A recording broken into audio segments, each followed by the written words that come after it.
there's that little conscience that's still in there. I've never not felt the fear of going into something new. The only question is, are you going to walk into it or are you going to try to get around it? I was like, wait, you can do that? I can do that. That's an option? Daryl, when you stop fighting, the fighting stops.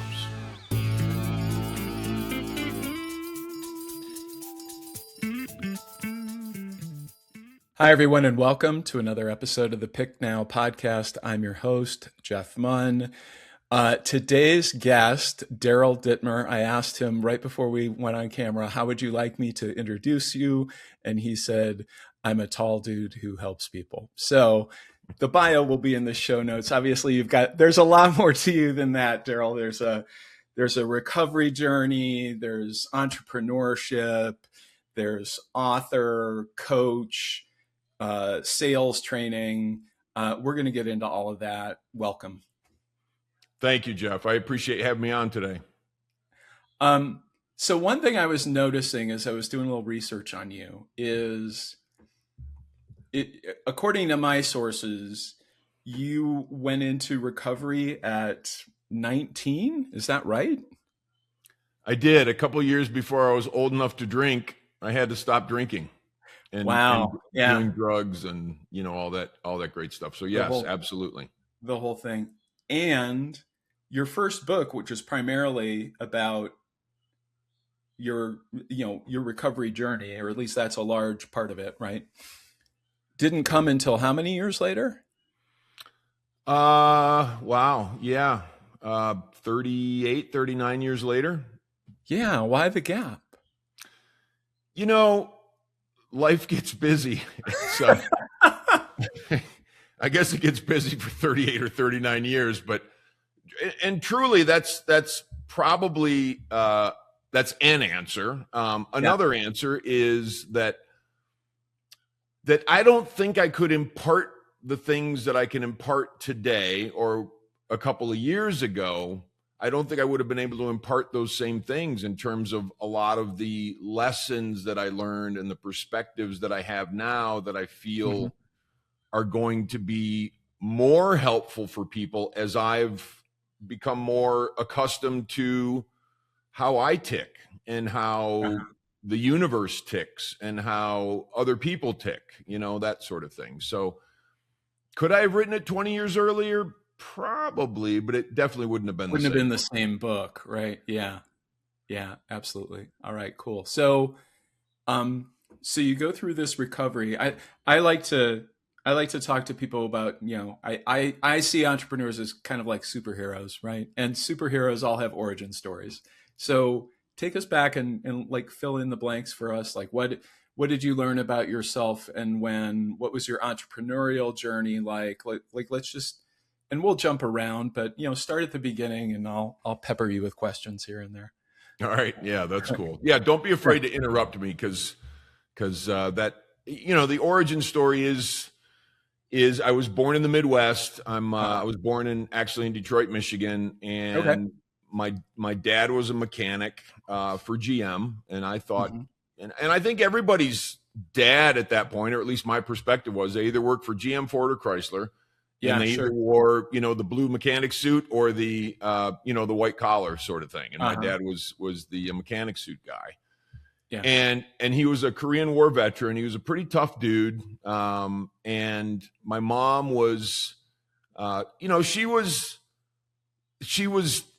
a person who struggled with life. And she had some stuff in her past that, as an example, her dad died when she was 19 years old, and there were some things prior to that were very difficult for her. So she was tough, but she struggled. And I felt that as a young guy. So how did that show up? Like, how did her struggle show up in your life, your relationship with her?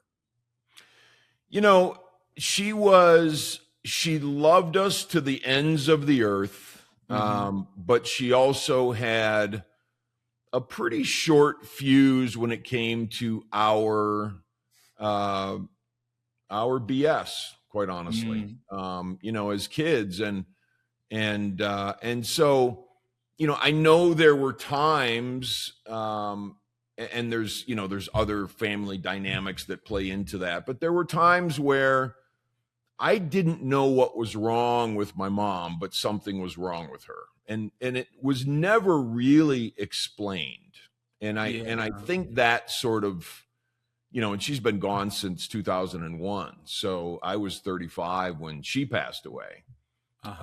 So, some of it's inexplicable, but as I watched my life unfold with her, and one of the things that I guess is fairly telling is I got involved in drinking and drugs early on, and not crazy early, but early enough, around 13. And then by the time I was 19, it had progressed to the point where I was like, I'm just done. And my mom she was on my tail, man. She was after all the madness that I was engaging in my life. And I thought at the time, and as I look back now, I'm like, nobody else's mom was quite as adamant, as far as I knew, about I'm not going to let my kid go down that road.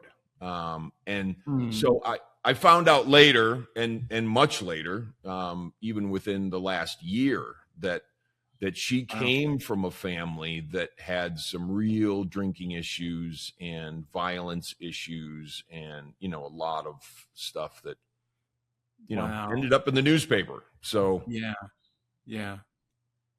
Oh, so I'm by the time I'm 19, and that I'm not a glamorizing sort of guy of the stories and all that sort of stuff. Just suffice it to say, I became a liar, a cheat, a thief. Everything that I wanted to do had to do with the next either drinking episode or drugging episode, and it took the pressure off for me. And that's what it did initially, but then over time, it put more pressure on me. Then it was took the taking pressure off. off. How? Like why? I mean, if you go back to your 13-year-old brain, on some level, you're thinking this is a good idea. Why? Like, what do you think you were trying to accomplish with the drinking and the drugs? I think I was caught up in the peer sort of pressure part of it as a kid, but I also think underlying that, and I didn't know this at the time, but there was my brother and sister. I was a kid who was into sports when I was young, and I I enjoyed that, and I connected with my dad over that, and he was very into sports, and it was kind of a normal kid upbringing from that perspective. My brother and my sister were not into those things, so I had an older brother and a younger sister, and so I was the one that was being looked to accomplish and achieve and score 20 points, and you get rewarded if you do this, that sort of thing. And so I felt a lot of pressure. I definitely felt a lot of pressure as a kid. And it turns out that, even though I have an older brother, I became the younger brother of the family and have been that for a long, long time. The older brother of the family? Is that, you said younger? I became the older brder. I have an older brother, right? But I became the older brother, just in terms of how life has played out, and it continues to this day. Yeah, interesting. And so the alcohol was a way to blow off steam from the pressure of stepping into that role. That, I mean, was it thrust upon you? Did you, like, who knows, right? What was going on in your head? I mean, I know I have little scripts from my childhood about how I would show up as successful and get, praise to feel good about, right? And then I would need ways to deal with that stress that was in some ways external, and in some ways I totally bought into it, and it became totally self-inflicted at some point. For sure. And I would say that after I went through recovery, it became totally self-inflicted in terms of what I expected of myself, because Yeah. I feel like my parents at that time were able to let go a little bit of, wishing and hoping and whatever. And I've done that with people in recovery. I've had family members who have needed that help, and I've tried to help them, and they're just not ready to help themselves. And so I have conversations with people all the time about, you can want it more than them, but it's not going to do anybody any good. Right. And the idea of, people talk about boundaries these days. We used to call boundaries, you teach people how to treat you. And either you allow things, or you say, you know what, I'm not going to deal with that kind of poison, and let those things go. So anyway, it was basically an intervention. It was go talk to this drug counselor, or get out of our lives, basically. And so I was given that choice, and I was 18 at that time, and it was kind of a big choice for an 18-year-old kid, but I knew there was definitely something very wrong.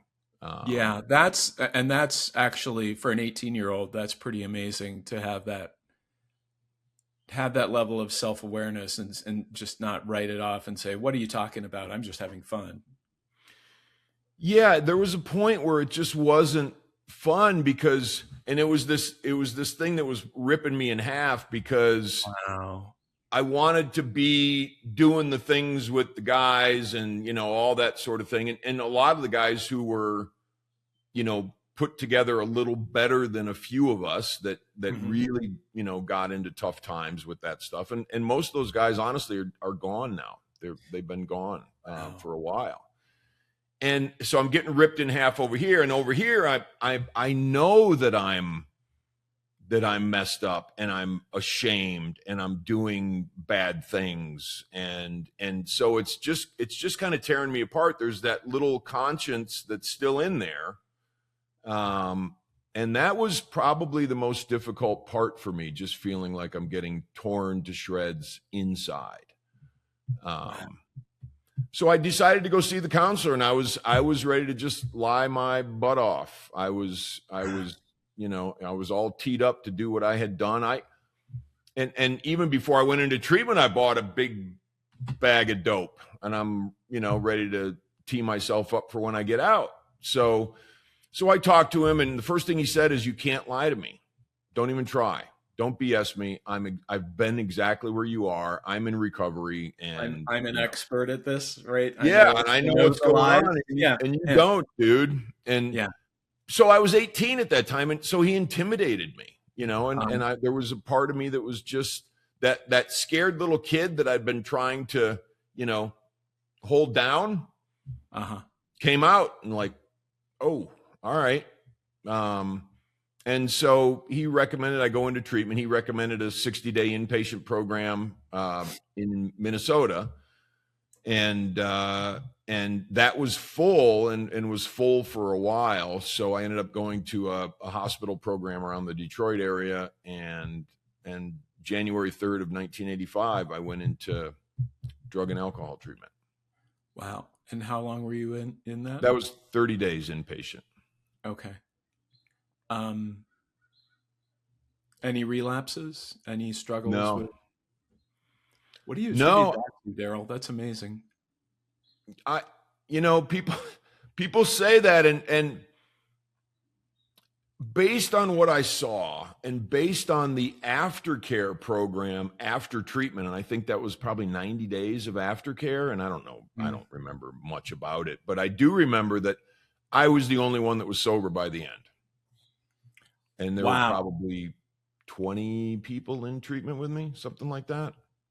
Wow. So the end of 30 plus 90, 120 days, 30 in, 3% success rate at 120 days, let alone 40 years. Right. Wow. Right. Yeah. It's fascinating to me. And people talk about, the success rate of this program or that program sucks and this and that. And I'm like, you know what?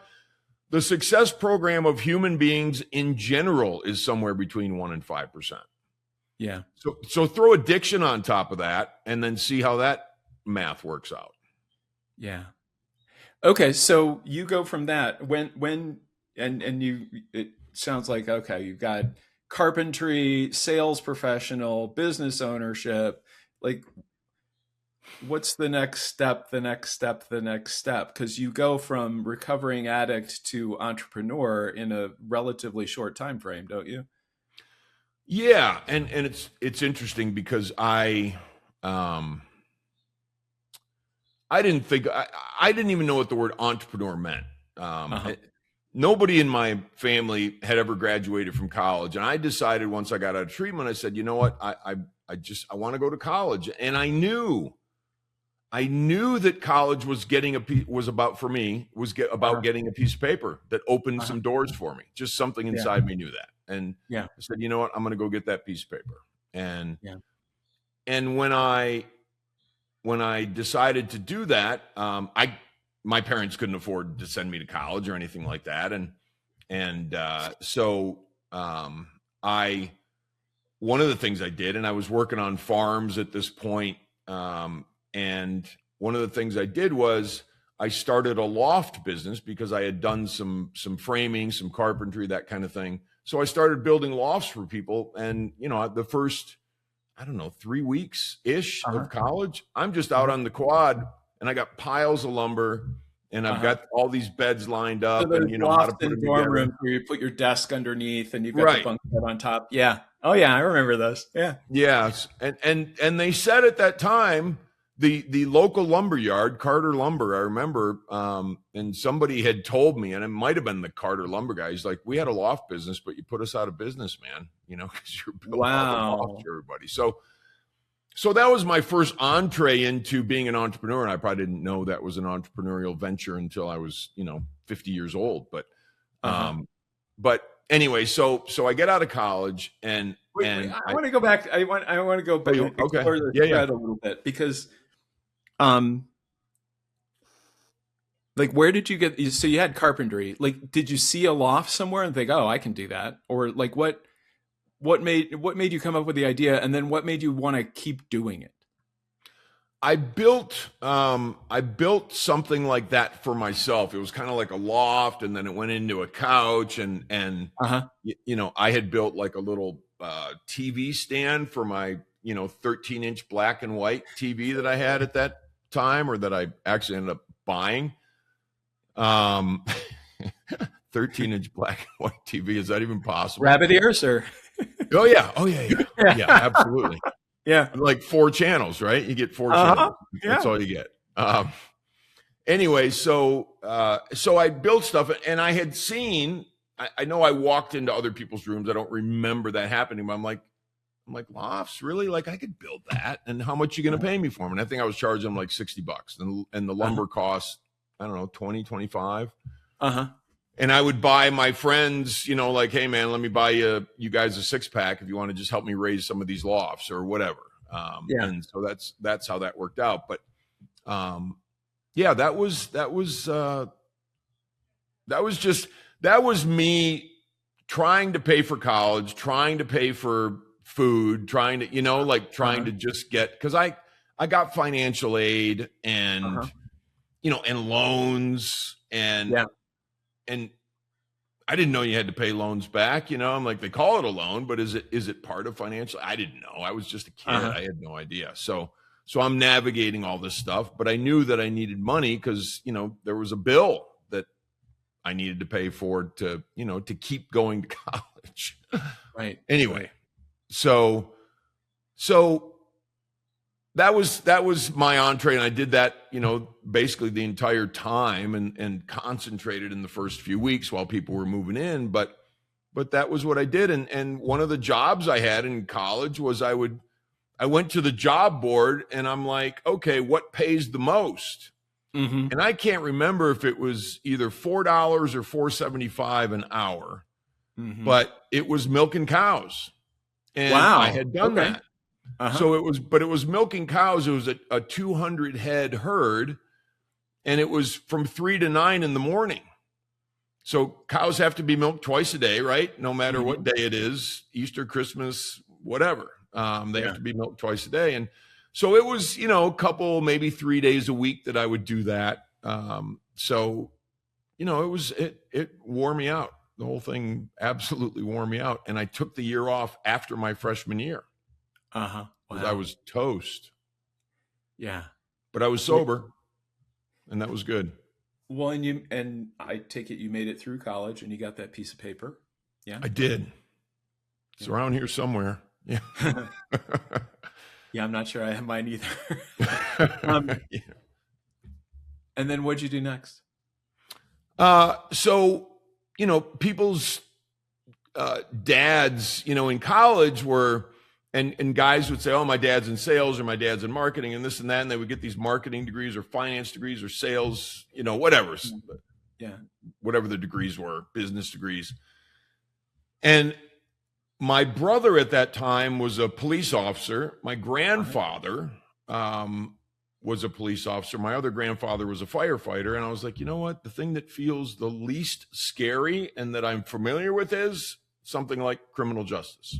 So I ended up with a criminal justice degree, an English minor, which points to something else, I did in my life, which is write a book. I had no idea that was actually going to happen. But so that was interesting that you were interested enough in that at the time to say, I'm going to minor in this. I think the only cognizance of anything was I was interested in books. I became interested in reading. And the one, I don't think Mr. Kleinschmidt is still alive, but I would hate to have him hear me say this, but the one thing I got out of English 101 was, I think it was Emerson, and it said, and I don't know where, because I've tried to look it up since then, but it said, in taking risks, you will triumph. And for some reason, reading that line just hit me and resonated with me. And I'm like, I'm not sure what that means, but it sounds important, and so I took that to heart, and then when I got out of college with my criminal justice degree, I went and did carpentry because I could make, $12 an hour, $25 or 25 grand a year, whatever that was at that time, seemed like, that's a good middle class income at that time. Yeah, that could get me kicked off in this life with something that I understand.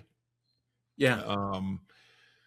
And so a guy not too long thereafter, after I got out of college, I'm doing that. He comes to me with this sales thing, and he's like, would you be interested in a sales position? And I'm like, no, I don't even know what that is.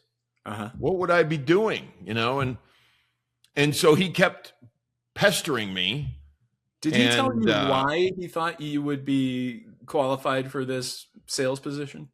Well, the punchline is it was a network marketing thing. Okay. So he's just trying to gather bodies, right? Warm bodies. Yeah. Give me a body. And but I didn't know that then. I was just like, oh, sales? Like, no. And then he gives me this VHS tape, and I'm watching, it's like 15 minutes maybe, and I'm watching people like, oh, I got this check for 30 grand and 25 grand and this and that. And I'm like, oh, wow. All right, maybe I can do this. So I did it. I had a little success, not much, but I did it for probably a year. On the side of the carpentry stuff or full time? No, well, for a while in conjunction with, but then I quit the carpentry. Okay. And I got into the sales thing. So, and some months worked out great. Some months didn't work out so great, but I learned that sales can suck and it can be very difficult, but it can also be very rewarding. Yeah. So one of the guys that I met in that enterprise had been, and I think he still was a salesperson for like a business publication. And he saw my work ethic and how I kind of grew in that a little bit, the network marketing thing. And he said, you know what? I want you to meet my boss and see if we can get you a position. So I'm like, okay. And so I met his boss. He ended up hiring me, and it really didn't go well for me. And I tried, man, did I try, but that one didn't work out. So the next thing that came up is a buddy of mine asked me if I wanted to get involved with this inventor who had invented virtual reality sound. And this was probably like, I don't know, 92, 93. And I listened to the sound, and they put headphones on me. Yeah. And I heard a dog, like, sniffing around my head, but I felt the breath of the dog, and I could feel the dog, and I was like, what is going on? Wow. And so I was like, you know what? I'm not doing anything right now. So, and I had to keep working, obviously, but I decided that I was going to embark upon that venture. And that was, sales is obviously an entrepreneurial venture, especially when you're 100% commission, which I absolutely have been, basically my whole life. So, anyway, I got involved in that, and we ended up going to Boston because we were putting together smoking cessation, stress management, and weight control programs being delivered through virtual reality sound by a therapist, social worker, therapist guy who's pretty famous around the Boston area. And so we go out there, and there's a few of us, and I sell a few deals, and we're doing this sort of wireless headphones with these big transponder things, going across the crowd, and it was pretty cutting edge, in terms of technology at that time. And so it worked out to a degree, but not enough to sustain, the expense that we were incurring being out in Boston and et cetera. So anyway, that everybody decided to go back to Michigan. I decided to stay in Boston, and I loved the mountains. I loved the ocean. I loved finding out that, Italian food is not Olive Garden. It's actually in the north end of Boston, and it's really good. Yeah. And I love that because I'm in Boston. I'm familiar. Yeah. Okay. Yeah. So, it's these cute little Italian women that are making it like they make it at home, and they serve it to you. It's great. So anyway, at the gym, I met a guy who owned a commercial insurance brokerage, and I said, you know what? His name was John. I said, John, I've got some commercial sales experience. I'd love it if you give me a shot. And so after bugging him several times, he said, you know what? I'll give you a shot, but here's how it goes: a $30,000 a year draw, which means I have to pay it back if I don't earn it.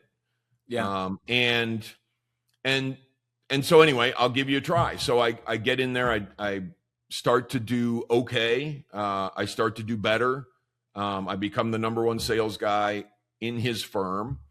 And I was told by a guy, an MIT guy, who's like he was a technology guy, angel investor, that sort of thing, who I had met through just doing the sales business. And he's like, you can make a lot of money in sales, but if you want to become wealthy, you got to have ownership.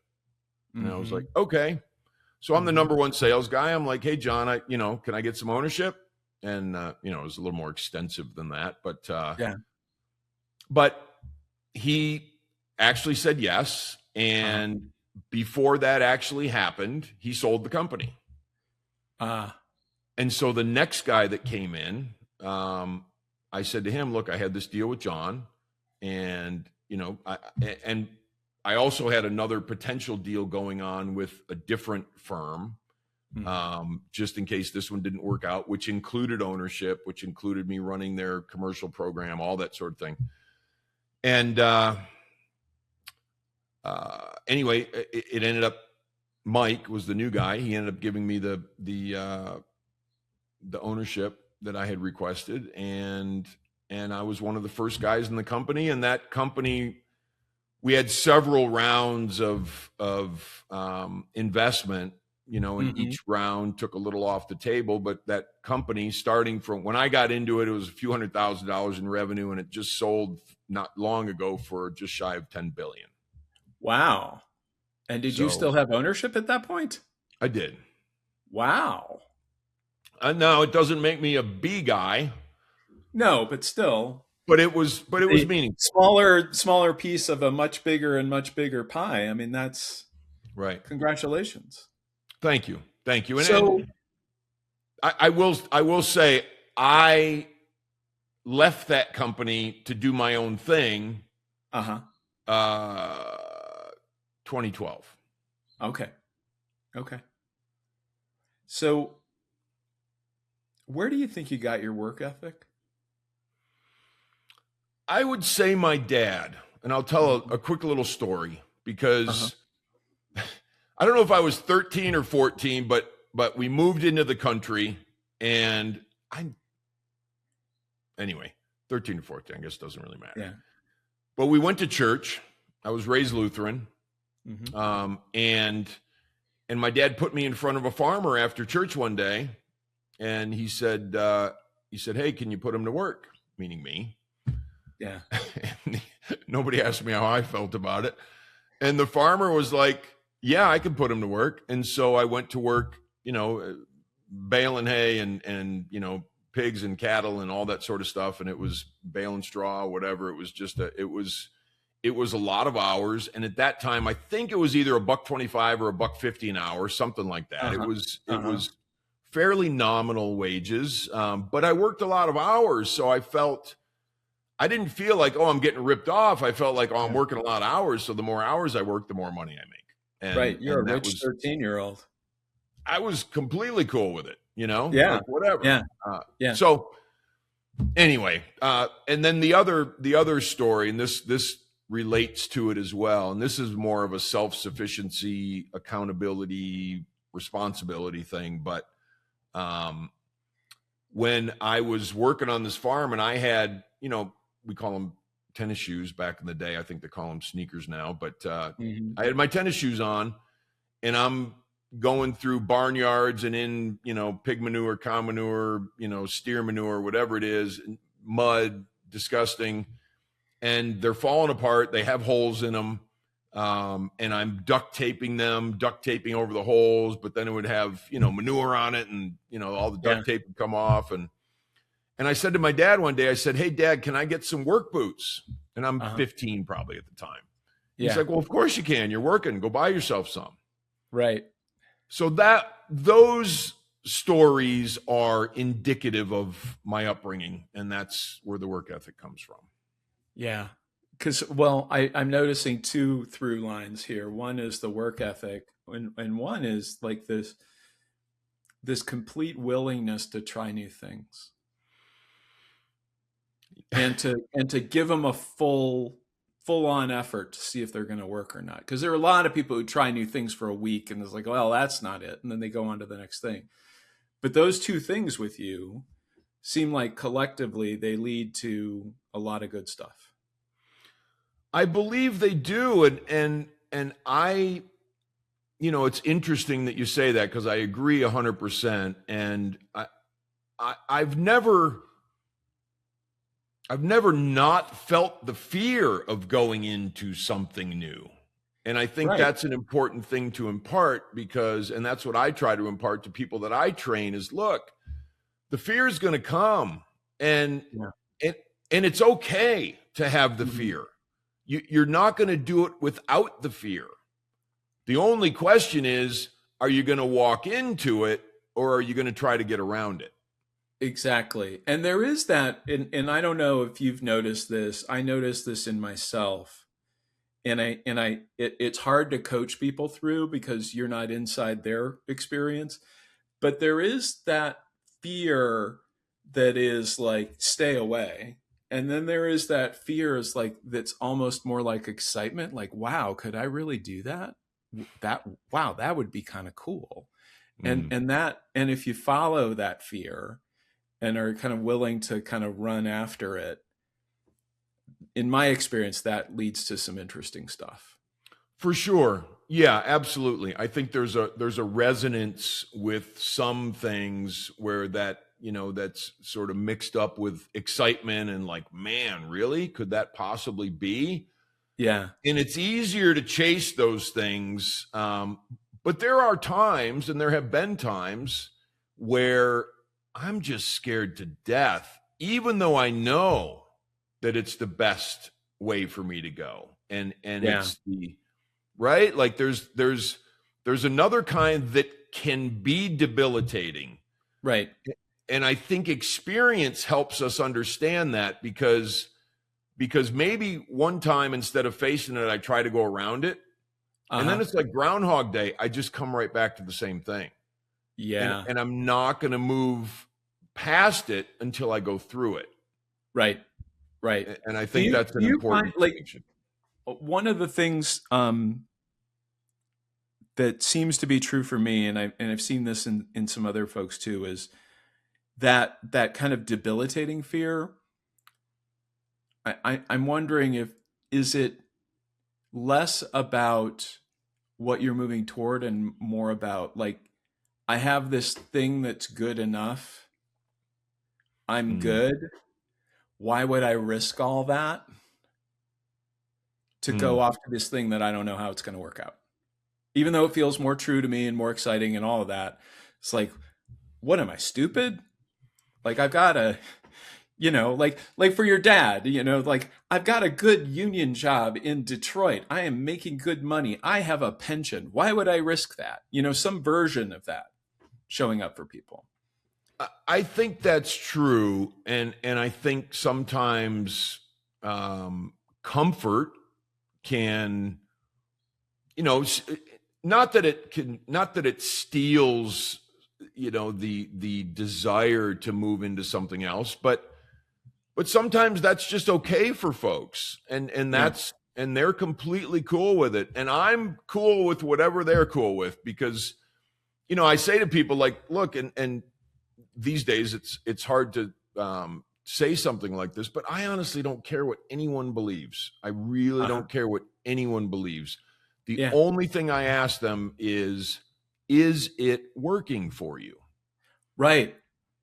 And that's the only question that needs answering. And if, because my dad said to me back in the day, he's like, hey man, I can get you a job on the assembly line like that. If that, if you're interested.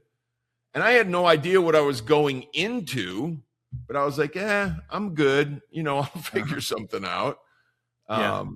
So I could have gone into, probably a pretty comfortable, good income, kind of thing. And many people would have, Daryl. Like, have you ever asked yourself, well, why didn't I do that? Like, why didn't I follow the tradition of, generations of people who get an opportunity to do the thing that their family does, and they do it, and they just kind of accept that as their reality. But you didn't. No, I didn't. And I don't know the answer to that question, honestly. And I haven't stopped since. But I think there was a part of me that there was a real transition in me. And all this, right? It all comes from the inside. So the transition inside of me was when I was young, like, okay, here's your little pail of things that you're allowed to believe. And here's your belief system. Just download it. Yeah. And you'll be good. And you won't go to hell and all that sort of stuff. Right. I'm like, okay. And so I listen and I do it. And then I go through treatment. And I meet people who are living a different life than I was introduced to as a kid. And there's nothing wrong with anything I was introduced to as a kid. And, there's no blame whatsoever in terms of parents or anything like that. It's just, I found people who were genuinely, at peace with themselves, and they were helping other people. And some of them were, like, hey man, I want to go be financially successful. And some were. And I was like, wait, you can do that? I can do that. That's an option. Wow. You're right. I didn't know. I really didn't know. And so once I had like just a little taste of that, Yeah. I was like, okay, I'll dive in. Yeah. And and for a long time, it hasn't been about the money. Uh, It's been about freedom, right. freedom of lifestyle, freedom of, what do I want to do next? Yeah. And that's what's important to me today. So let's go back to 2012 when you decided to leave this company that you still had ownership in to do your own thing. What did that look like for you? Was that an earlier version of this idea of freedom? It was, and it was also the idea of I was a pretty naive, I became the top sales guy in that company, and everything, was going great, and I've got the ownership, and I'm making lots of money through the sales part, and everything's going wonderful. But then, we started bringing people in, bringing in production talent, bringing in account talent, managers, that sort of thing. And I saw people like stabbing each other in the back. And I'm watching this corporate thing unfold, and I didn't know what it was, but I remember saying when I was a kid, I said, you know what? I'm never going to wear a tie to work. Mm. And I said that when I was a kid, and I don't know why, Yeah. but I did. And I did wear a tie to work for quite some time. And that worked out just fine. But anyway, I felt this. I'm a culture guy. I'm a, like, hey, we got to make this place a place that people want to be so that they want to perform. And I was met by the guy who owned more of the company than me that was more of a sales guy. He would talk the culture, but he was really just about, we're growing this thing. Yeah. And so the culture, the culture was deteriorating. It just didn't feel right to me anymore. So long story short, I had done a home renovation on Cape Cod. I was 2.5 years of weekends. I was working on this house, and because I don't know how to stop, Jeff. But anyway, so I have this house on the Cape, and I'm married by this time, and my wife and I decide, you know what, we're going to buy another property on the Cape that's abandoned. It's an old Victorian in Harwich, and we're also going to find a business to buy on the Cape. So we found a restaurant of all things, and that was an old Victorian home, 1849 and 1870 respectively. So that was the kind of stuff that I like to do. My wife was like, you know what, let's do a restaurant. I'm like, okay, fine. So we did that. And it was freedom of decision making, right? Like I was free to make those decisions for my life, and we were free to make those decisions for our life. Yeah. And running a restaurant, I would not call freedom. No. However, we didn't do dinner. It was breakfast and lunch. Okay. Because we didn't want to do dinner, because we didn't want to be, tied to this thing 24/7, 365 kind of thing. So there was an element of it, and we bought the property as well. So, we had a nice asset on Route 6A, in Yarmouthport, which is, a pretty famous road nationally, and it's an old captain's house and all that sort of thing. So we had an asset, even if the restaurant didn't work out, which it did. My wife did a phenomenal job, but we weren't tied to it constantly. Yeah. So I want to make sure we come back to what you just said about, I don't know how to stop. That felt like a confession. But I also want to hear about how you got into the book writing business and how you help people today. So let's do that first, and then let's make sure we come back to the I don't know how to not stop part. Yeah. Okay. Well, so I would say that I do know how to stop now. Good. Yeah, which is we take a ton of vacations. We read for an hour in the morning. Yeah. We have our daily practices that allow us our freedom, internally. However, we're also industrious, both of us. Yeah. But our lives are our own. We don't go to an office or anything like that, and haven't for a long, long time. So, Yeah. the restaurant, we sold that about 5 years ago. Okay.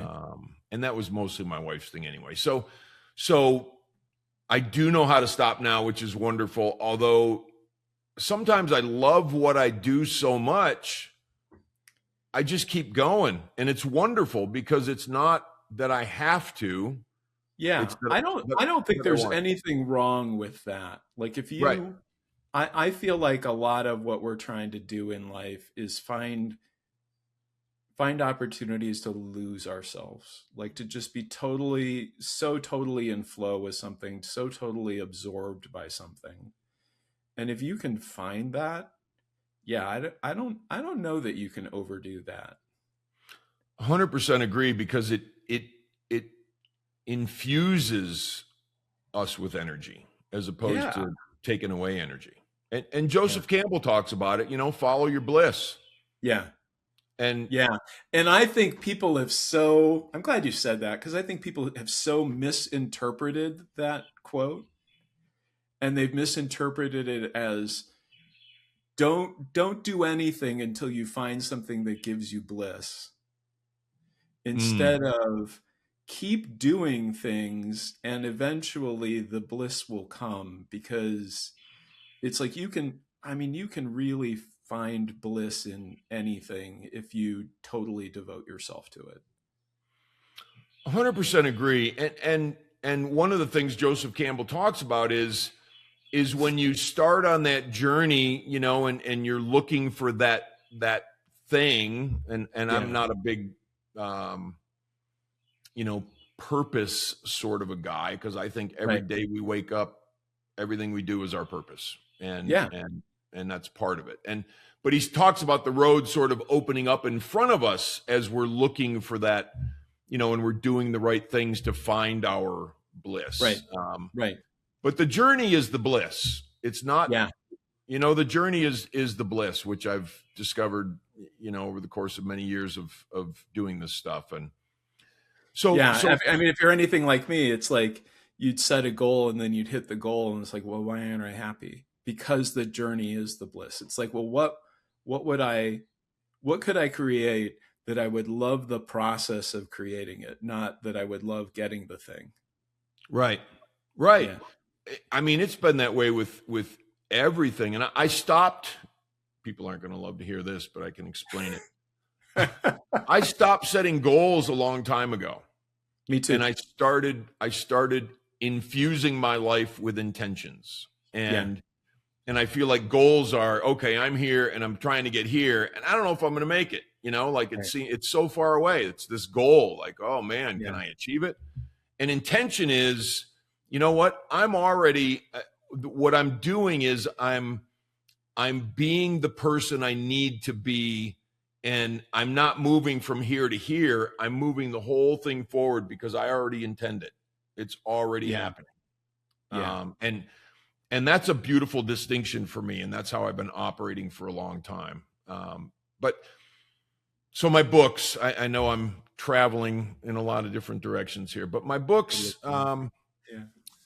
I said to my wife probably 20 years ago, maybe 21. But anyway, I was telling her stories, and I didn't meet her until I was long past all of my youthful troubles and exuberance and et cetera. And so I would tell her stories of, here's the guy I used to be, and here's what we used to do. And she's looking at me and she's like, I'm not seeing it. That's not you. And I'm saying, what I said to her at that time was, well, remind me to write a book someday. So did she every once in a while? Yes, she did. But it was just me not stopping enough to start. I probably wrote 3 paragraphs in the intervening 18 years. Uh-huh. And then after COVID, we decided we're going to sell the restaurant. We're going to sell the properties that we've accumulated. We're just going to pull in the horns, and we're going to move. And that's when we moved to Georgia, the mountains up in North Georgia. And I decided at that time, I'm like, you know what? I have time. I can take on this book writing project, and it feels like the thing that I need to be doing right now. That's my bliss at the moment. And so I shut myself in my office, and sometimes I'd wake up at 3 a.m. and I'd put my robe on and I'd go into my office and I would just write, and my wife would be like, "You okay?" I'm like, "Yeah, I'm fine. I'm just writing." And were you only doing that during that time? I had a couple of consulting gigs. Right. But you were like really mostly dedicated to writing the book for that period of time. For sure. Yeah. Wow. For sure. Yeah. And it took me somewhere between 2 and 3 months, because I didn't outline it. I just started writing. Okay. And then I learned how to write a book after that. Yeah. So my first book, I'm just writing 2 to 3 months. I wrote the first book, and I wasn't done. I was like, there's more in me. So I started on my second book, and I did a little. Tell us the premise, and feel free to give a plug of the title as well, of the first book, and then what you felt like was unsaid or not complete after writing that first book. So my first book is basically a memoir. It's my story, definitely a deeper dive than some of the things we're talking about today. But the stories that are that have made up my life to this point, starting at the beginning. And the title of the book is "When I Stop Fighting," and the subtitle is "The Unexpected Joy of Getting My Head Out of My."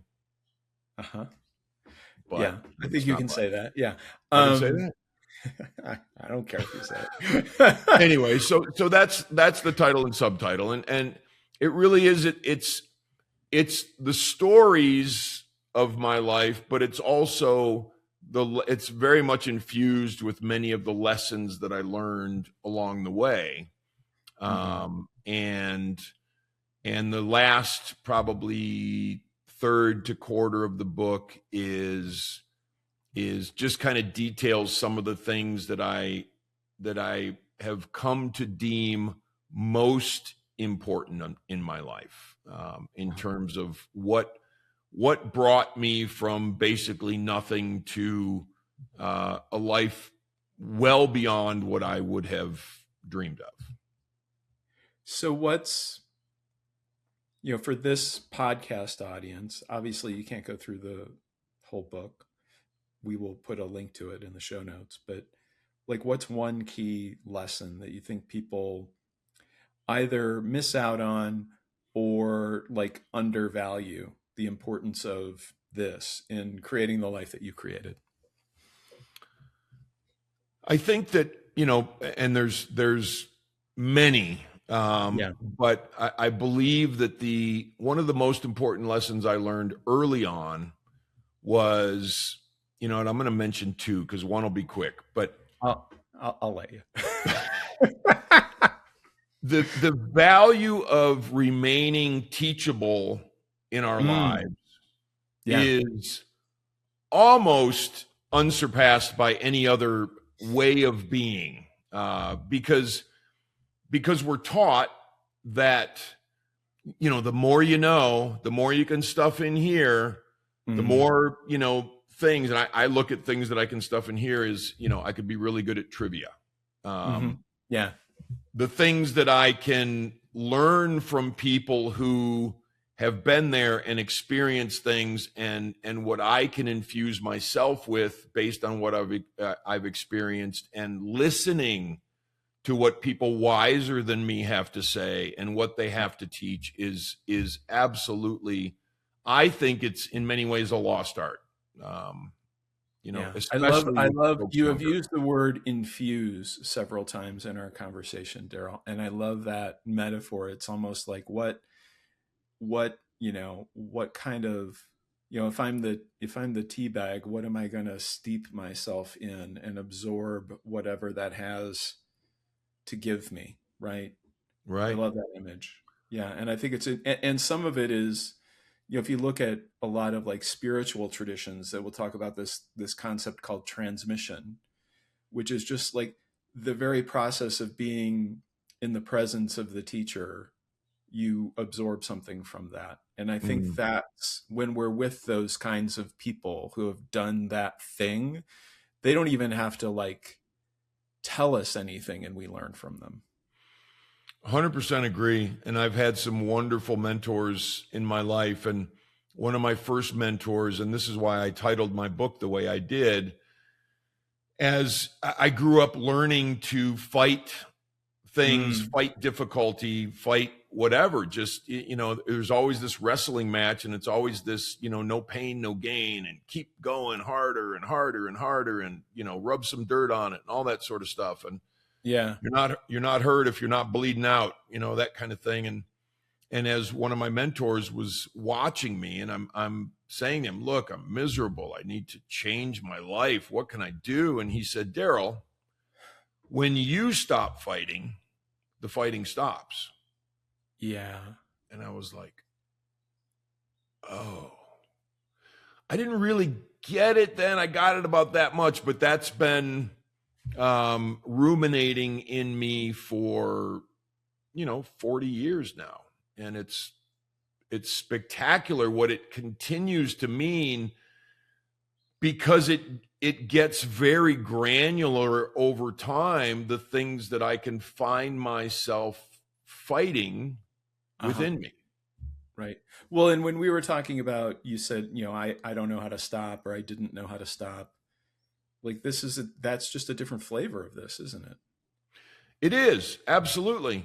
Absolutely. And we can get upset with ourselves, and we can chastise ourselves, and, oh, I'm not where I want to be, and I don't think this is working. And, these are all conversations that we need to have, but there's a part of us that's continually fighting and fighting Mhm. life and fighting, discomfort, and fighting the fears. And, there's a way to get from here to here, and it's not this way, that way, that way. Sometimes that's what I have to do, but I don't always have to say, I've got to get through all of my stuff before I can get here. Like sometimes I can just go there and let it be Yeah. difficult and be okay with that.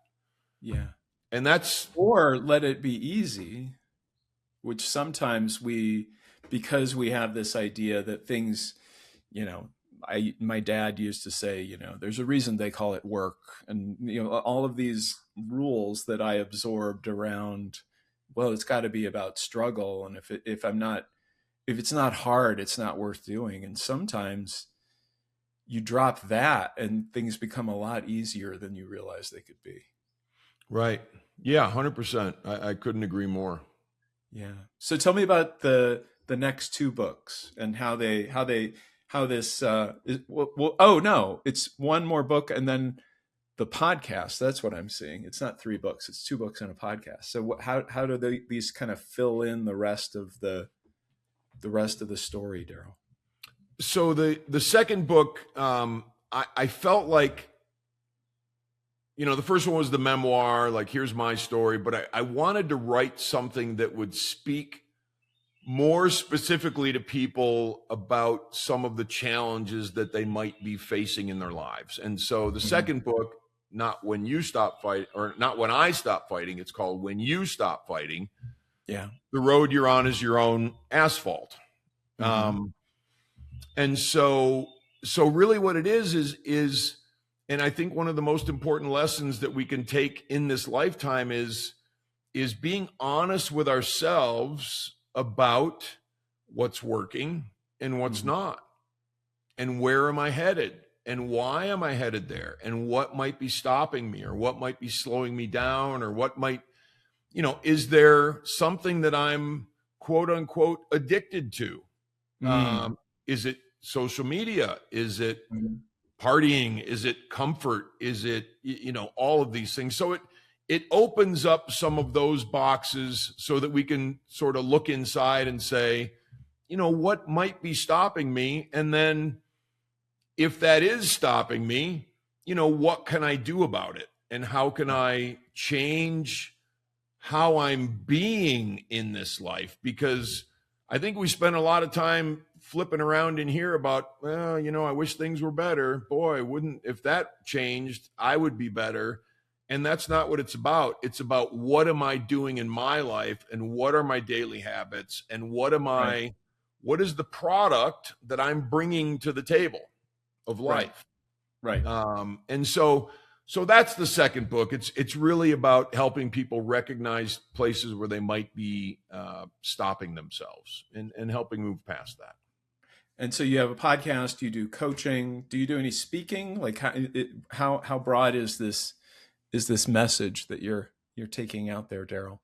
It's the podcast I started because I wanted to, bring some attention to my books, which has certainly helped. And I don't currently do speaking. The sales training that I do is virtual for the most part, which is great for me, because I feel like I can touch so many more people, in a more efficient way. So speaking is definitely on the horizon, and it's just a matter of